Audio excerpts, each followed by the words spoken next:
Hi, everybody. So I wanted to hop on today to give you a couple tips from Peace Power Parenting. I was just outside because it's gorgeous out, but it was like too bright. You couldn't see me, or I was in the shade and then it was too dark and you couldn't see me. So just moved inside. Hope everyone is enjoying the absolutely stunningly beautiful day. And yeah, so Peace Power Parenting is going live again on Monday. And I figured it'd be fun to give you some tips because if you're a parent, you know how tricky this parenting thing can be.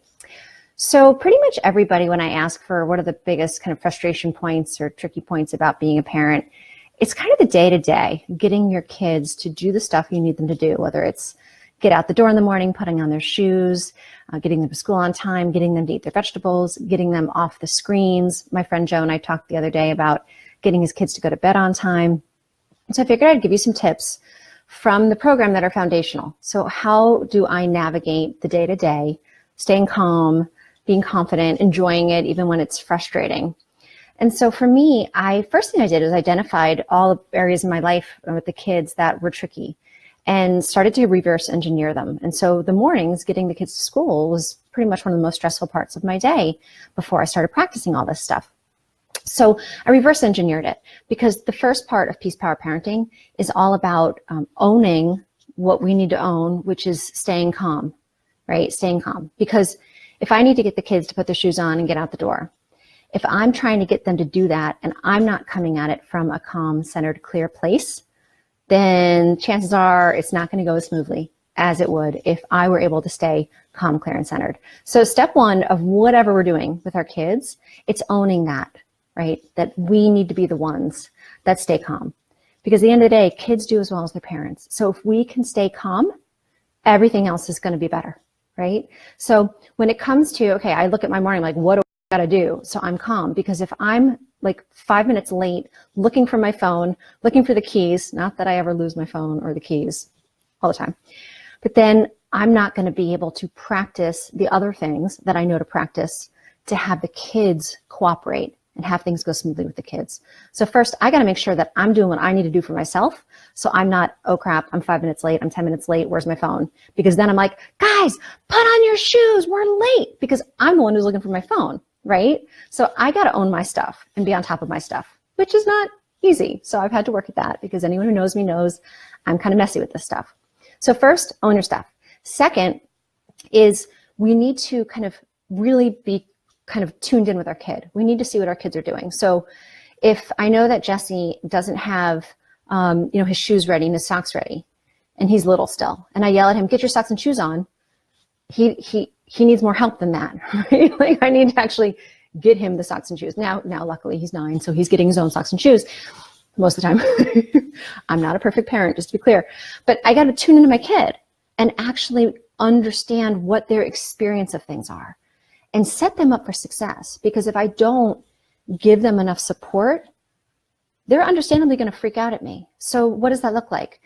It looks like anticipating, you got to know your kid. Like, does your kid have a hard time with transitions? A lot of kids really struggle with transitions. So like, you got to tell your kid, hey, we're leaving in 5 minutes or we're leaving in 10 minutes. Do you have your backpack? Do you have, you got to know where your kid is at and meet them where they are. So if your kid is 2, it's obviously different than if your kid is 5 or if your kid is 9, but it's the same fundamental principles of really kind of understanding, getting in your kid's head and understanding how they're experiencing from their lens, their experience of what it is you're trying to get them to do. So like if I'm trying to get Jesse to get off the screen because it's bedtime, if I don't give him warning and he's super excited about the game that he's playing and I suddenly say, hey dude, it's time for bed, you got to turn that off. Well, I would be upset too. And Jesse's the kind of kid that'll be like, wow, what? And so I know with Jesse, I'm like, hey dude, just notice the time, right? We got like another 10 minutes. So tell your friend that we're going to get off for tonight and you got to start to, wind it down. It helps him get prepared because Jesse's the kind of kid that if I don't give him warning and I say, dude, it's bedtime, he'll freak out. And I was kind of like that as a little one too, so I understand that, right? So you got to know your kid and pay attention to their experience. And really the way that I've learned to do that, and we talk about this a lot in Peace Power Parenting, is this kind of deep listening, deep non-judgmental, taking in the full context of the situation. Because kids are always doing their best. We're always doing our best, and our kids are always doing our best. So if you remember that they're doing their best, if they're struggling, that's like their authentic experience and they need our help. So us judging them as like, oh, you're behaving so badly right now, They're behaving badly because they're struggling. So that understanding is key. That deep listening is key. Meeting them where they are is key. So knowing the struggles that your kids are going to have and setting them up for success is the key. And then loving them through the whole process. Because if we get disappointed with them and if we get frustrated with them, they feel it, and it's going to make everything harder. If they feel like they're disappointing us, that doesn't feel good. And then that's going to throw them off their game even more. So the more that we can be understanding, be like, yeah, I get it. It is hard. It is hard to say goodbye to your friend when it's bedtime. I get it. And we got like 10 more minutes. And so I'm with you, and let me know if I can do anything to make it easier on you. So they feel supported. And that's kind of the loving them wherever they are. And then communicating the loving kindness. So the communication is huge. And every parent knows this, right? The more that we can positively communicate with our kids, clearly, positively, constructively, proactively communicate with our kids, so we can kind of anticipate where they may likely struggle and kind of like set them up for success and communicate that we care, that we get it, that being a kid is hard. Putting your shoes on can be really hard. There's some days I don't want to put my shoes on too. You know, they mess something up. It's like, I messed stuff up too. I know it's hard. And what do we do when we mess up? We get ourselves back up. We try the next time a different way, right? Like really communicate this positive, loving kindness while communicating the high standards that you hold them to. So like with getting the shoes on in the morning, like, I know it's hard. And here's the clock. We got to get our shoes on, have our backpack ready, be in the car by 7:30. And I know we can do it. Do you need my help on something? Is there anything that's like tricky? And you know, maybe they'll like ask you to do everything. And they're like, well, I can't do all that, but I'll cheer you on while you do it. You know, like that kind of thing. You're empowering them.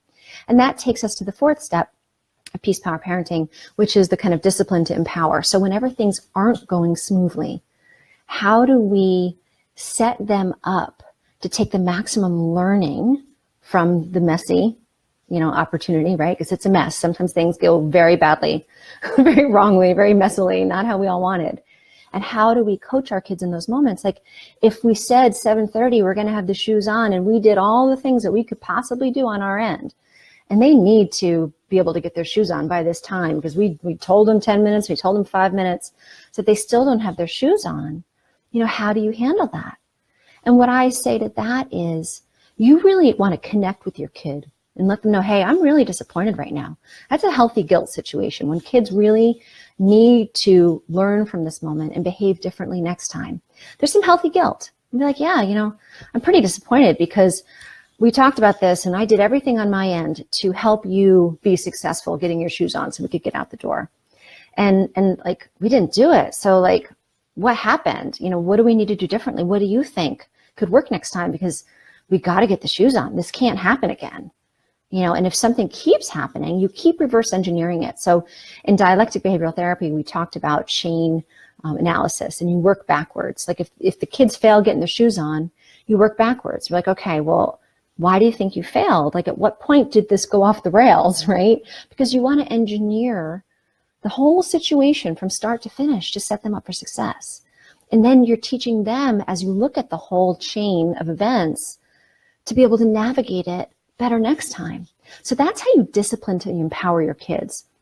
You have some healthy guilt that like, dude, like this was not our finest morning. Like I know we're all doing our best here and somehow the shoes didn't get on and now we're late. And like, you know, we got to figure out later, we're going to talk about this because this was not our best morning.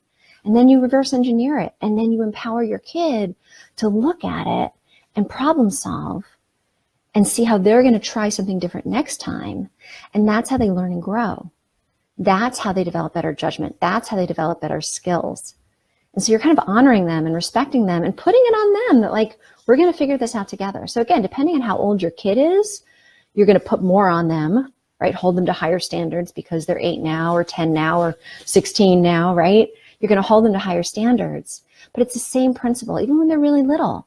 Say like, I know you can do this. I know you can feed yourself. I know you can eat those Cheerios yourself.